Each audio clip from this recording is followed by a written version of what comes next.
Good morning student. आज हम अपनी लेसन उपभोक्तावाद की संस्कृति को आगे से पढ़ेंगे। इसका सेकंड पार्ट पढ़ेंगे।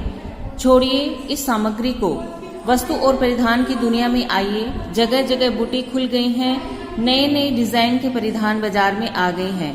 ये ट्रेंडी हैं और महंगे भी। पिछले वर्ष के फैशन इस वर्ष शर्म की बात है। घड़ी पहले समय दिखाती थी, उससे यदि यही काम लेना हो तो 400-500 में मिल जाएगी। हैसियत जताने के लिए आप 50-60 हजार से लाख 1.5 लाख की घड़ी भी ले सकते हैं। इसमें लेखक हमें ये बताना चाह रहे हैं कि अपना काम 400-500 की घड़ी से भी चल सकता है, क्योंकि हमें घड़ी केवल समय देखने के लिए चाहिए होती है। लेकिन आजकल हैसियत जताने के लिए लोग क्या करते हैं, 50-60 हजार से लेके लाख 1.5 लाख की घड़ी भी ले सकती है, केवल दिखावे के लिए।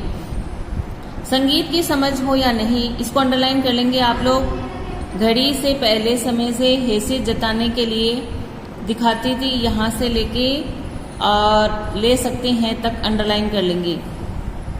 आगे पढ़ते हैं। संगीत की समझ हो या नहीं, कीमती म्यूजिक सिस्टम जरूरी है, कोई बात नहीं यदि आप उसे ठीक तरह चला भी न सके। कंप्यूटर काम के लिए तो खरीदे ही जाते हैं, महज दिखावे के लिए। उन्हें खरीदने वालों की संख्या भी कम नहीं है। खाने के लिए 5 सितारा होटल है, वहाँ तो अब विवाह भी होने लगे हैं।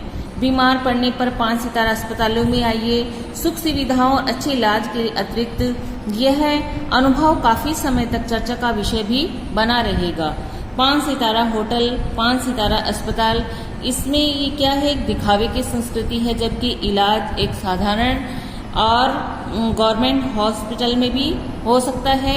लेकिन दिखावे के लिए आजकल लोग 5 सितारा होटल जाते हैं और 5 सितारा अस्पताल में अपना इलाज करते हैं। सुख सुविधाओं और अच्छे इलाज के लिए अतिरिक्त यह अनुभव काफी समय तक चर्चा का विषय भी रहेगा। पढ़ाई के लिए 5 सितारा पब्लिक स्कूल है, शीघ्र ही शायद कॉलेज और यूनिवर्सिटी भी बन जाए। भारत में भी यह स्थिति अभी नहीं आई है, पर अमेरिका और यूरोप के कुछ देशों में आप मरने के पहले ही अपने अंतिम संस्कार और अनंत विश्राम का प्रबंध भी कर सकते हैं। एक कीमत पर आपकी कब्र के आसपास सदा ही हरी घास होगी, मन चाहे फूल होंगे, चाहे तो वहाँ फव्वारे होंगे और मंद ध्वनि में निरंतर संगीत भी। कल भारत में भी यह संभव हो सकता है। अमेरिका में आज जो भी हो रहा है, कल वह भारत में भी आ सकता है। प्रतिष्ठा के अनूप रूप होते हैं, चाहे वे हास्यास्पद ही क्यों न हो। ये एक छोटी सी झलक उपभोक्तावाद समाज की, वह विशिष्ट जन का समाज है, पर सामान्य जन भी इसे ललचाई निगाहों से देखते हैं। उनकी दृष्टि में एक विज्ञापन की भाषा में यही राइट चॉइस बेबी है। अब अपना स्टूडेंट अपना यहाँ से प्रश्न बन रहा है कि जो अमेरिका में आज ऐसा क्या हो रहा है जिसका अनुकरण की चर्चा भारत में भी हो रही है। तो हम इसको यहाँ से अंडरलाइन कर लेंगे। अमेरिका और यूरोप में कुछ देशों में आप मरने के पहले अपने अंतिम संस्कार और अंतिम विश्राम का प्रबंध भी कर सकते हैं। एक कीमत पर आपकी कब्र के आसपास सदा हरी घास होगी, मन चाहे फूल होंगे, चाहे वो फव्वारे होंगे, मध्य ध्वनि संगीत निरंतर भी। कल भारत में भी यह संभव हो सकता है। इसको आप अंडरलाइन कर लीजिए। इसको अगर हम आंसर उत्तर में लिखेंगे तो अपन ऐसे लिखेंगे, अमेरिका में लोग सुख साधनों के पीछे इतने दीवाने हो रहे हैं कि यहाँ तक कि वे अपने अंतिम संस्कार और अंतिम विश्राम यानी समाधि का भी प्रबंध भी करने लगे हैं। लेखक को महसूस हो रहा है कि आने वाले समय में भारत में भी यही सब होने वाला है।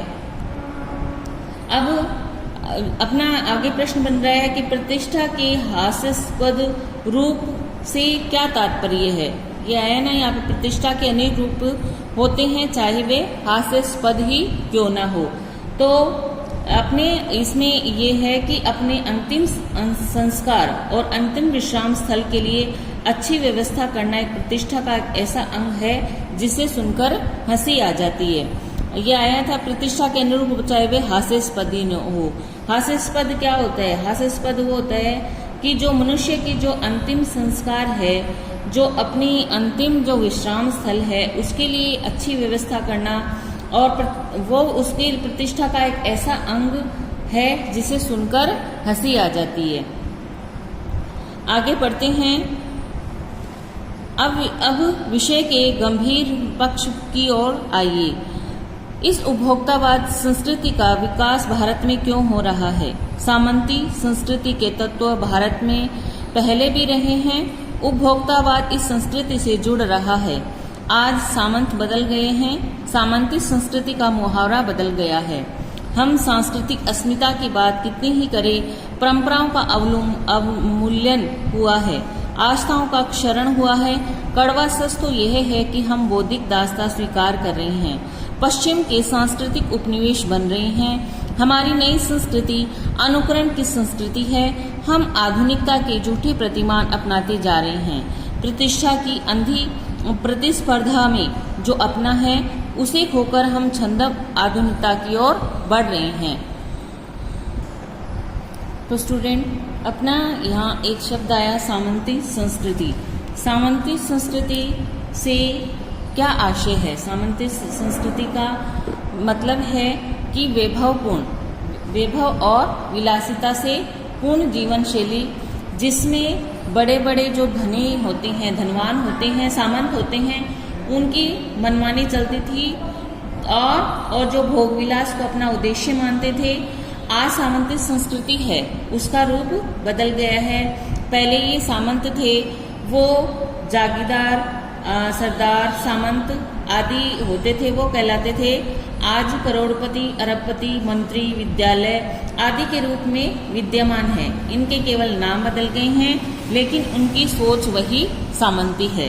सामंती संस्कृति का मतलब यही है कि जो भोग विलास को अपना उद्देश्य मानते थे, और आज जो है सामंत का वो रूप बदल गया है।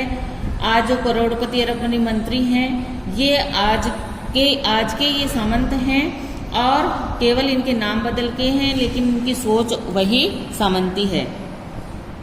अब अपना दूसरा यहाँ से प्रश्न बन रहा है कि सांस्कृतिक उपनिवेश की धारणा को क्या है और हम उनके कैसे शिकार हो रहे हैं।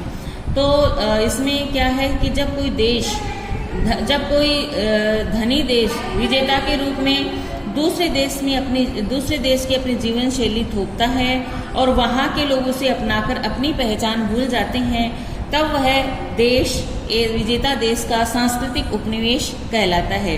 इस प्रकार से वे अपनी संस्कृति को बढ़ावा देकर अपनी जैसी एक और कॉलोनी बना लेते हैं।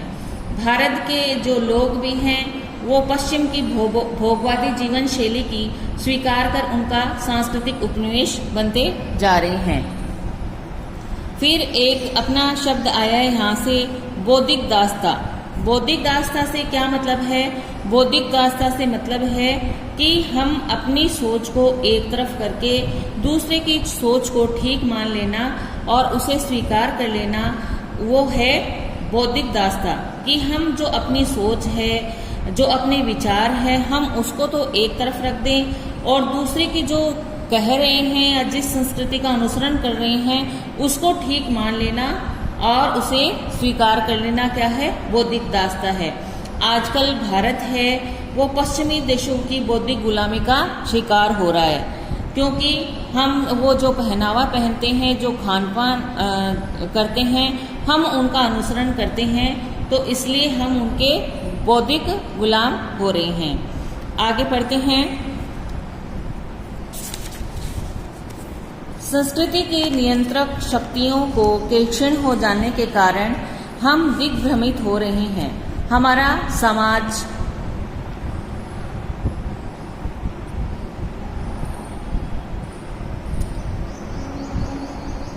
गिरफ्त में आते जा रहे हैं। संस्कृति की निरंतर शक्तियां के क्षीण हो जाने के कारण हम दिग्भ्रमित हो रहे हैं। हमारा समाज ही नहीं, अन्य निर्देशित होता जा रहा है। विज्ञापन और प्रसार के सूक्ष्म तंत्र हमारी मानसिकता बदल रहे हैं। उसमें सम्मोहन की शक्ति है, वशीकरण की भी। अंततः इस संस्कृति के फैलाव का परिणाम क्या होगा, यह गंभीर चिंता का विषय है। हमारे सीमित संसाधनों का घोर अपव्यय हो रहा है। जीवन की गुणवत्ता आलू के चिप्स से नहीं सुधरती, न बहुव्यक्तिक शीतल पेयों से, भले ही वे अंतर्राष्ट्रीय हो। पिज्जा और बर्गर कितने ही आधुनिक हो, वे कूड़ा खाद्य समाज के वर्गों की दूरी बढ़ रही है। सामाजिक सरोकारों में कमी आ रही है। जीवन स्तर का ये बढ़ता अंतर आक्रोश और अशांति को जन्म दे रहा है। जैसे जैसे दिखावे की ये संस्कृति फैलेगी, सामाजिक अशांति भी बढ़ेगी। हमारी सांस्कृतिक अस्मिता का ह्रास तो हो ही रहा है। हम लक्ष्य भ्रम से भी पीड़ित हैं। विकास के विराट उद्देश्य पीछे हट रहे हैं। हम झूठी दृष्टि के तात्कालिक लक्ष्यों का पीछा कर रहे हैं। मर्यादाएं टूट रही हैं। नैतिक मानदंड ढीले पड़ रहे हैं। व्यक्ति केंद्रता बढ़ रही है। स्वार्थ परमार्थ पर हावी हो रहा है। भोग की आकांक्षाएं आसमान को छू रही है। किस बिंदु पर रुकेगी यह दौड़? गांधी जी ने कहा था कि हम स्वस्थ सांस्कृतिक प्रभाव के लिए अपने दरवाजे खिड़की खुले रखें, पर अपनी बुनियादी पर कायम रहें। उपभोक्तावाद संस्कृति हमारी सामाजिक नींव को हिला रही है। ये एक बड़ा खतरा है, भविष्य के लिए एक बहुत बड़ी